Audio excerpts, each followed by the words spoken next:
আসসালামু আলাইকুম সম্মানিত দর্শক মণ্ডলী, আপনারা সকলেই নিশ্চয়ই ইতিমধ্যে অবগত হয়েছেন নবনির্বাচিত রাষ্ট্রপতি জনাব মির্জা ফখরুল ইসলাম আলমগীর তিনি ইতিমধ্যে বঙ্গভবনে সপরিবারে তিনি পদার্পণ করেছেন এবং তিনি 23 তারিখ রবিবার থেকে বঙ্গভবনে তার দাপ্তরিক কার্যক্রম এটি তিনি শুরু করেছেন। নির্বাচন, এই শপথ গ্রহণ, এগুলো নিয়ে নানা ব্যঞ্জনা আছে, নানা আলোচনা আছে, নানা উৎসাহ আছে এবং গণতান্ত্রিক রীতিনীতি সৌজন্যতার একটা অপূর্ব বাতাবরণ এর সাক্ষী হলো বাংলাদেশের 17 মতান্তরে 18 কোটি জনগণ।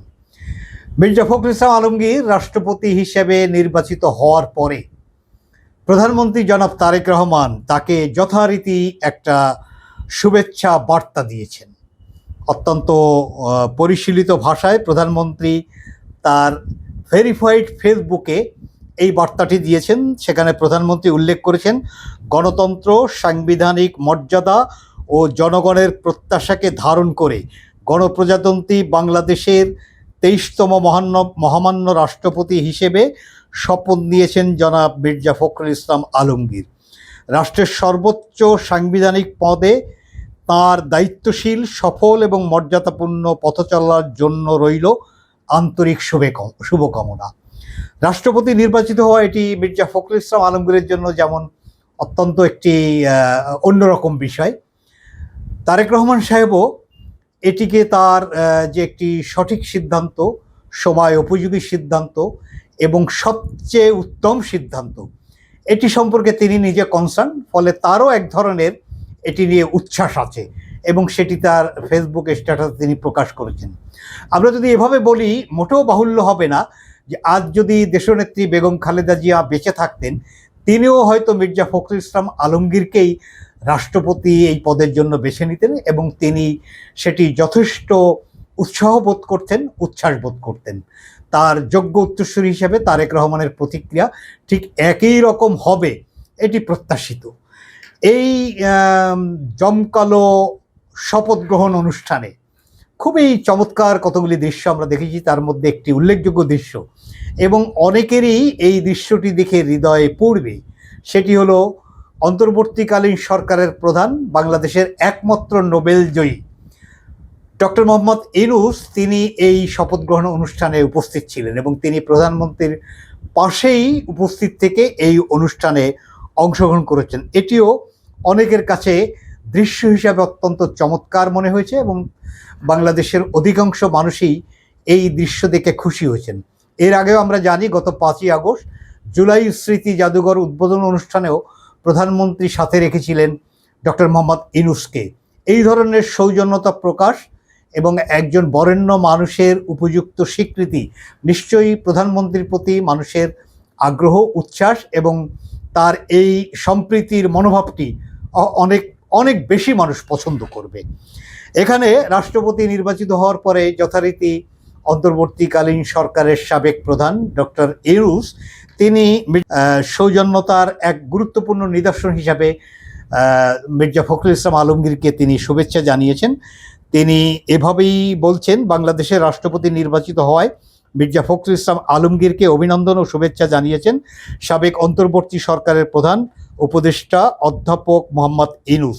তিনি বলেছেন, একজন শিক্ষাবিদ, অভিজ্ঞ রাজনীতিবিদ ও সজ্জন ব্যক্তি হিসাবে তার এই নতুন দায়িত্ব গ্রহণ রাষ্ট্রের সর্বোচ্চ সাংবিধানিক পদটির মর্যাদা আরও সমুন্নত করবে। যেদিন তিনি রাষ্ট্রপতি হিসেবে নির্বাচিত হন সেই বৃহস্পতিবারই তিনি এই বার্তাটি দিয়েছিলেন। এছাড়া ডক্টর দেবপ্রিয় ভট্টাচার্য, আমরা তার সম্পর্কে জানি, তিনি মির্জা ফখরুল ইসলাম আলমগীর রাষ্ট্রপতি হওয়ায় অত্যন্ত উচ্ছ্বাস প্রকাশ করে তিনি একটি বার্তা দিয়েছেন।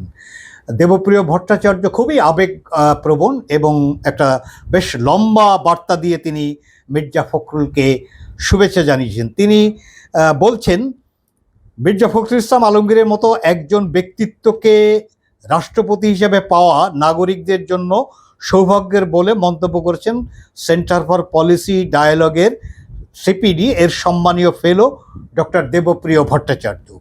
তিনি শুক্রবার এক বিবৃতিতে বলেন, শিক্ষা, তৃণমূলের সংগঠন ও প্রশাসনিক অভিজ্ঞতার এমন সমার একজন রাষ্ট্রপতির মধ্যে পাওয়া অত্যন্ত দুর্লভ।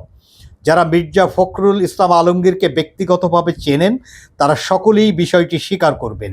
ডক্টর দেবপ্রিয় ভট্টাচার্য আরও বলেন, তিনি অর্থাৎ মির্জা ফখরুল শিক্ষকতা করেছেন, ফলে তার মধ্যে বিদ্যার সংশ্লেষণ রয়েছে।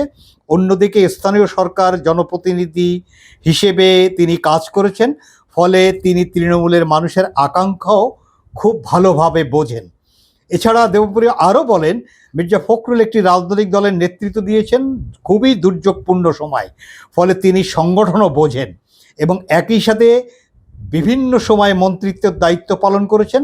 আমি তো মনে করি এরকম সমাহার একজন রাষ্ট্রপতির ক্ষেত্রে পাওয়া দুর্লভ। সৌভাগ্যের দিন আজ আমাদের, আমি খুব খুশি।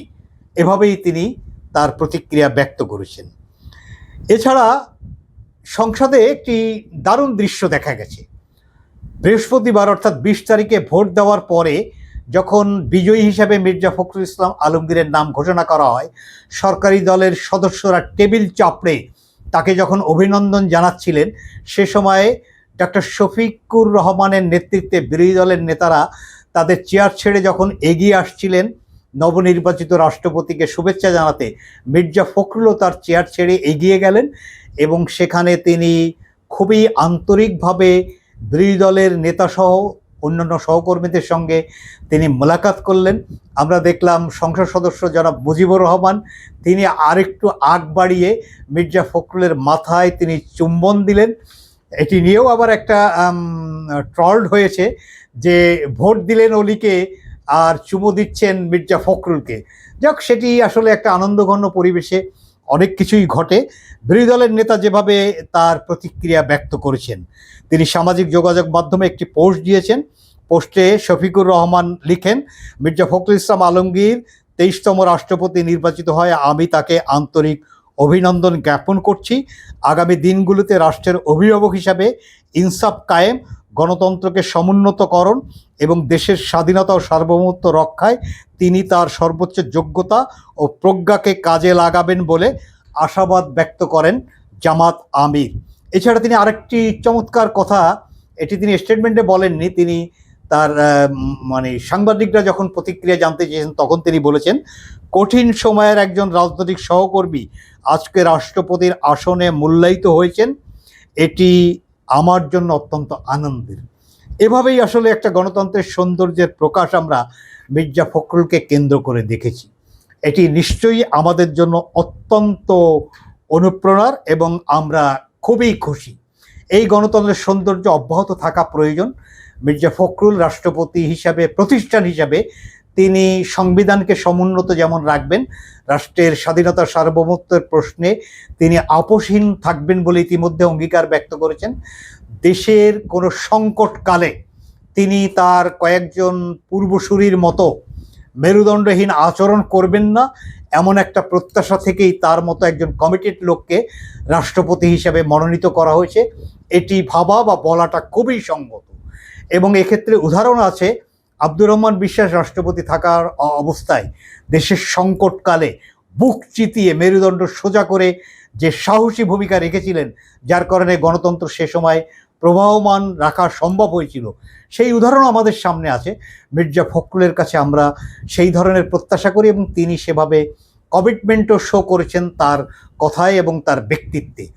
এখানে আমরা তবে সকল প্রতিক্রিয়া ছাপিয়ে একটা প্রতিক্রিয়া একটু উল্লেখ না করে পারছি না, যদিও প্রতিক্রিয়াটি কোনো মেইন স্ট্রিম মিডিয়ায় দেখা যায়নি, সেটি সঙ্গত দেখা যাবে না, তবে সামাজিক যোগাযোগ মাধ্যমে এসেছে। ওই যে যেমন বলা হয় যে একটা বিশেষ প্রাণীর লেজকে যদি আপনি 12 বছর চোঙার মধ্যে রাখেন তবুও সেটি সোজা হবে না। যার যেমন রুচি, যার যেমন ব্যক্তিত্ব, যার যেমন শিক্ষা, পারিবারিক শিক্ষা, তিনি সেভাবেই এক্সপ্রেস করবেন তার মতকে। আমরা বলছিলাম পলাতক খুনি ফ্যাসিস্ট শেখ হাসিনার কথা, সামাজিক যোগাযোগ মাধ্যমে তার একটি প্রতিক্রিয়া আমার নজরে এসেছে।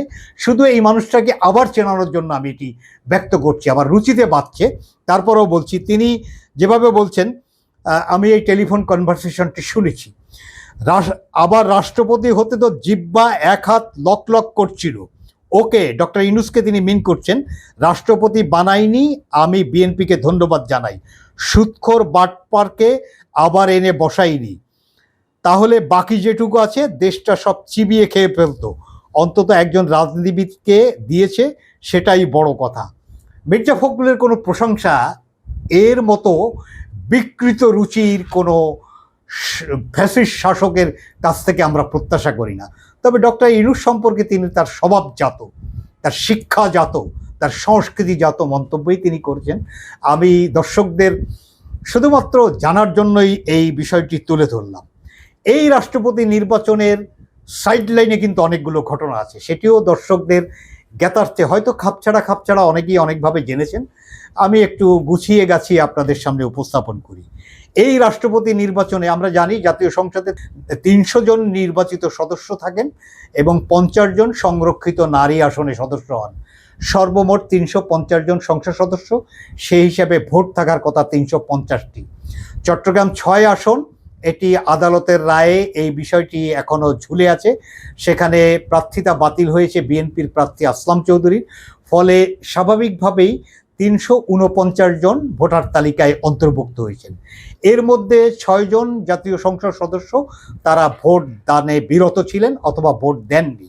তারা হলেন যথাক্রমে ঢাকা ৮ আসনের সংসদ সদস্য জনাব মির্জা আব্বাস, তিনি অসুস্থতাজনিত কারণে বিদেশে আছেন। জনাব মোস্তফা কামাল চট্টগ্রাম ৩ আসনের সংসদ সদস্য, তিনি অসুস্থ অবস্থায় দেশেই আছেন, চট্টগ্রামে চিকিৎসাধীন আছেন বলে আমরা জেনেছি।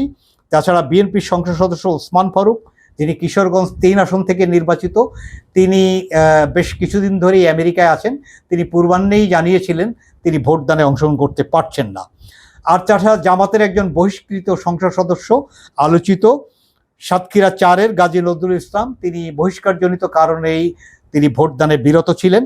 খেলাফত মজলিসের একজন সংসদ সদস্য আবুল হাসান, তিনি সিলেট ৫ আসন থেকে নির্বাচিত, তিনি বিদেশে থাকায় ভোটদানে তিনি যুক্ত হতে পারেননি। এছাড়া স্বতন্ত্র সংসদ সদস্য, আলোচিত সংসদ সদস্য ব্রাহ্মণবাড়িয়া ২ আসনের রুমিন ফারহানা, তিনিও ভোটদানে বিরত ছিলেন। বাকিরা কি কারণ আমরা বলেছি। রুমিন ফারহানা তিনি স্টেটমেন্ট করেছেন যে তিনি ৩টি কারণে ভোটদানে বিরত ছিলেন। তার মধ্যে তিনি বলেছেন যে এটি কোনো প্রতিদ্বন্দ্বিতাপূর্ণ নির্বাচন না, তিনি এই নির্বাচনকে অনেকটা প্রহসন বলেছেন, এটা নির্বাচন নয় এটি মনোনয়ন বলেছেন। তিনি ৭০ অনুচ্ছেদ বাতিল না হওয়া প্রসঙ্গ তুলেছেন। এছাড়া তিনি একজন গ্রহণযোগ্য এবং অরাজনৈতিক ব্যক্তিকে রাষ্ট্রপতি কেন মনোনয়ন দেওয়া গেল না এ বিষয়ে প্রশ্ন তুলেছেন। তো তাকে প্রশ্ন করতে ইচ্ছে হয়, মির্জা ফখরুল ইসলাম আলমগীর কি অগ্রহণযোগ্য ব্যক্তি? আমরা একটা কথা মন্তব্য আকারে বলতে চাই না, তাও বলি যে কিছু ফল আছে কাঁচা অবস্থায়ও তার সুস্বাদু লাগে, পাকা অবস্থায়ও সুস্বাদু লাগে।